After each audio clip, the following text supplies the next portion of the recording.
Friends, మరి ఈ మధ్య ఢిల్లీలో ఒక ఫైర్ ఇంజిన్ వాళ్ళు ఒక జడ్జి ఇంట్లో ఫైర్ అయిందని మరి వెళ్ళి మంటలార్పబోతే వాళ్ళకి 50 కోట్ల డబ్బు దొరికింది, నోట్ల కట్టలు.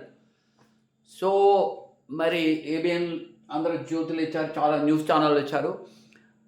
మరి అదే సామాన్యుడు అయింటే ఈ పాటికి మరి ఏసీబీలో రైడ్ చేసి పెద్ద ఎత్తున వాళ్ళని అరెస్ట్ చేసి రకరకాలుగా కేసులు పెట్టి లోపల తోసేసేవాళ్ళు, డిస్మిస్ చేసేసేవాళ్ళు. అయినా వాళ్ళు అలాంటి వాళ్ళు కూడా ఏదో రకంగా మళ్ళీ వచ్చేస్తారనుకోండి. ఇలా ఏసీబీ పట్టుకున్న వాళ్ళు కూడా 99% కేసులని మాఫీ చేస్తారు. మళ్ళీ వాళ్ళు కాంప్రమైజ్ అయిపోవడము, ఎందుకంటే ఏళ్ళు అవుతాయి, వాళ్ళు అనుకున్న చోటుకు మళ్ళీ వస్తారు, అనుకున్న విధంగా బదులు చేసుకుంటారు. ఎందుకంటే ఇక్కడ పోలీస్ డిపార్ట్మెంట్ వాళ్ళతో వీళ్ళతో కుమ్మక్క అయిపోయి లాలూచి పడిపోతారు. సాక్షులను కూడా ఎంతో కొంత లొంగ తీసుకొని వాళ్ళు బయటపడిపోతారు. ఎందుకంటే ప్రొలాంగ్డ్ వ్యవస్థ ఉంది మన దగ్గర, న్యాయ వ్యవస్థ. ఈ ప్రొలాంగ్డ్లో వీళ్ళు లొంగిపోతారు. అదే ఒక 3 మంత్స్లో అంటే చాలా వరకు వాళ్ళు గట్టిగా నిలబడతారు, వాళ్ళ శిక్షలు పడతాయి. అయితే ముఖ్యంగా వీర్రాఘవరెడ్డి రామరాజ్యం స్థాపించి ఆయన జడ్జీలు తప్పుడు తీర్పులు ఇస్తున్నారు చెప్పారు. మరి అది ఎలాంటి తప్పుడు తీర్పులు ఇచ్చిన వాళ్ళని ఇంపీచ్మెంట్ అనేది జరగట్లేదు. భారత రాజ్యాంగము మనకి చాలా ఎలాంటి ఎవరు తప్పు చేసినా మన రాజ్యాంగము వాళ్ళకి శిక్ష పడేటట్టుగా చేసింది. అయితే జడ్జి ఇంట్లో డబ్బు వెనుక ఇతర పెద్ద ఎవరైనా ఉన్నారు. అయితే చాలా మంది దీన్ని బట్టి గమనిస్తే మరి చాలామంది జడ్జెస్లో కూడా మరి వాళ్ళు పబ్లిక్ సర్వెంట్స్. సో డబ్బులు తీసుకుంటున్నారు అనేది మనకు తెలుస్తూ ఉంది. కానీ ప్రభుత్వం ధైర్యం చేసి వాళ్ళను రైడింగ్ చేయలేదు. ఎందుకంటే వాళ్ళు ఒకసారి తీర్పిస్తే పెద్ద పెద్ద పొలిటీషియన్స్ కూడా లోపలికి వెళ్ళాల్సి వస్తుంది. వీళ్ళను పలానా అతన్ని ఎంక్వైరీ చేయండి అని ఏమైనా చెబితే అంటే సిబిఐ కూడా అది చేయాల్సి వస్తుంది. కాబట్టి వీళ్ళు భయపెడతారు. అట్లాగే జడ్జెస్ కూడా మరి ఒకరికొకరు నేను విన్నది ఏంటంటే వీర్రాఘవరెడ్డి కానీ వాళ్ళు చెబుతున్నాయి, కొంతమంది డైరెక్ట్గా కూడా వింటే వాళ్ళకు అండర్స్టాండింగ్లో ఉండి అంత పెద్ద యాక్షన్ తీసుకోరు. ఇక్కడ చూడండి, ఇక్కడ కూడా ఆయన కేవలం ట్రాన్స్ఫర్ మాత్రమే చేశారు, మళ్ళీ అలహాబాద్ కంట. అంటే ఇది పెద్ద శిక్షట. అసలు ఆయన సస్పెండ్ చేసి ఆయన మీద యాక్షన్ తీసుకోమని ఫర్దర్గా ఏసీబీ వాళ్ళు రైడింగ్ చేయాలని కానీ వీళ్ళు తీర్పు ఇవ్వాలి, అలా ఇవ్వట్లేదు. ఎందుకంటే మళ్ళీ జడ్జెస్ రేపు వీళ్ళపైన కూడా రావచ్చు కదా అని. సో సాధారణంగా ఐఏఎస్ ఐపీఎస్ కూడా పెద్ద పెద్ద అధికారులు కొంతమంది ఎంతో సిన్సియర్గా ఉన్నారు. జడ్జెస్లో కూడా ఎంతో సిన్సియర్గా చేసేవాళ్ళు ఉన్నారు. అలాగే అవినీతి తిమింగాలాలు కూడా చాలా ఉంటాయి. అలా ఏ డిపార్ట్మెంట్ అయినా తీసుకోవచ్చు మీరు. సో ఇందులో ప్యూర్గా ఉంటారు, తప్పు చెయ్యరు ఎవరు అని అనడానికి వీల్లేదు. పోలీసులు ఉన్నారు, మంచి వాళ్ళు, సిన్సియర్ వాళ్ళు ఉంటారు, దొంగలు ఉంటారు. మరి పోలీస్ వ్యవస్థలో తప్పు చేయగానే వాళ్ళు పట్టుకుంటున్నారు, సస్పెండ్ చేసే అవకాశం ఉంది. మరి ఎన్నోసార్లు చేశారు, కానీ పెద్ద పెద్ద అధికారుల జోలికి వెళ్ళరు, అంత ఈజీగా రైడింగ్లు చేయరు. అయితే మరి ఇంతకు ముందు కూడా చాలా జరిగాయి. అంటే సాధారణంగా మామూలుగా దొరకకుండే ఇది. అంటే ఏసీబీలో రైడ్ చేయలేరు. ఈడీ అనేది ఒక సంస్థ ఉంది, కేంద్ర ప్రభుత్వం, వాళ్ళు కూడా వెళ్ళి వాళ్ళ సోదాలు నిర్వహించలేరు జడ్జెస్ ఇంట్లో. సో వెరీ వెరీ సేఫ్ అన్నమాట. కాబట్టి వాళ్ళు అంత ధైర్యంగా ఇంట్లో అంత డబ్బును పెట్టుకుంటున్నారు. సో మరి అదే సామాన్యుడైతే ఏమై ఉండేది అంటూ చెబుతున్నారు. మరి వీటన్నిటికీ కారణం ఎవరు అంటే ఇలాంటి జడ్జెస్ పైన కూడా ఇంపీచ్మెంట్ కూడా పెట్టగలగాలి ప్రభుత్వాలు. మరి ప్రజలు ముందుగా ఎలక్షన్స్లో రూపాయి తీసుకోకుండా మంచి పార్టీలను గెలిపించాలి. కానీ ప్రజలంతా స్వార్థపరులు, డబ్బులు ఎవరిస్తే అందులో పనిచేస్తారు, లేదా ఎవరు ఎక్కువ పథకాలు ఇస్తున్నారా అని ఆశపడుతూ ఆయా పార్టీలకు ఓట్లు వేస్తుంటారు. నాకు ఏ పార్టీ లాభం చేసింది అని చూస్తున్నారు తప్ప ఈ వ్యవస్థను ఎవరు సెట్ చేయబోతున్నారు, ఎవరు సిస్టాన్ని బాగా చేయగలుగుతున్నారు అనేది చూడట్లేదు. ఎందుకంటే మీడియా కూడా 2 వైపులు వెళ్ళిపోయింది. ఇది ఒక కురుక్షేత్ర యుద్ధంలాగా అయిపోయింది. మంచి వాళ్ళు ఒకవైపు, చెడ్డవాళ్ళందరూ ఒకవైపు.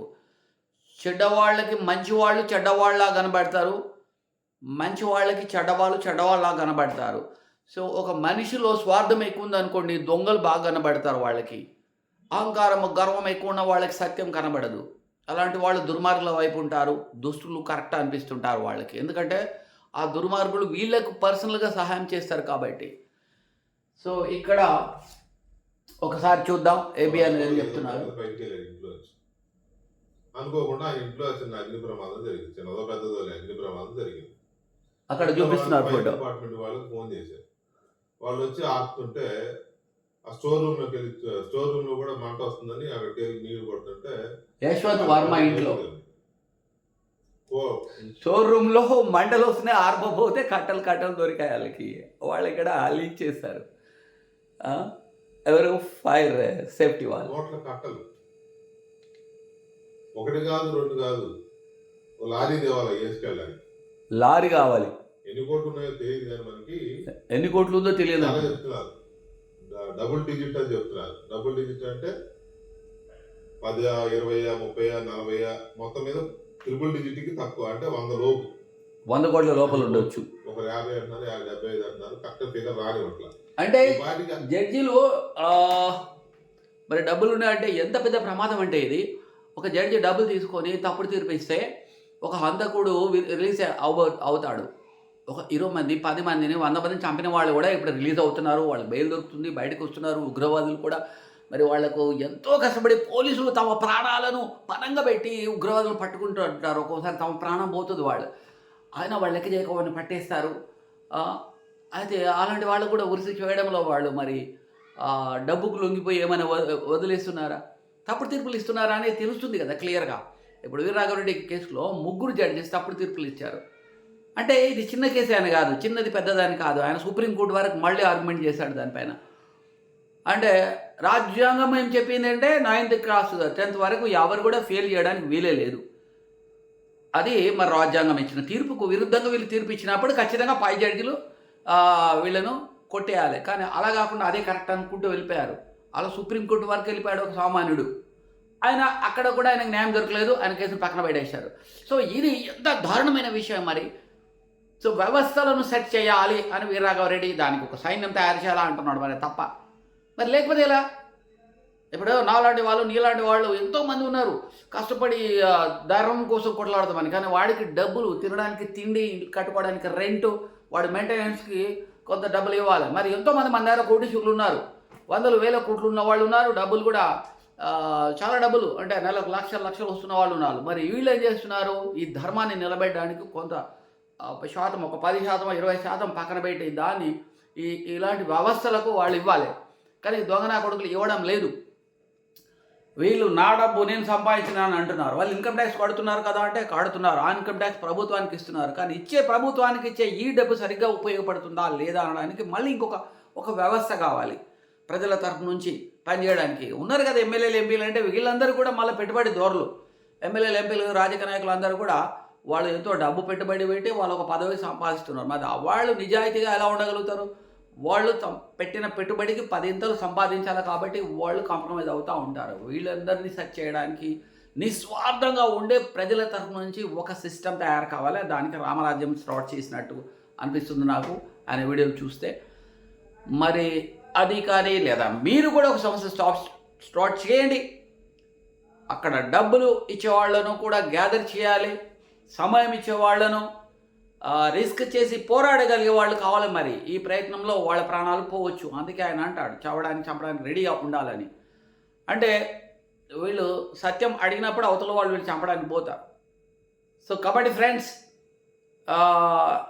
ఈ జడ్జి వ్యవస్థ అనేది మళ్ళీ ఒకసారి బయటకు వచ్చేసింది.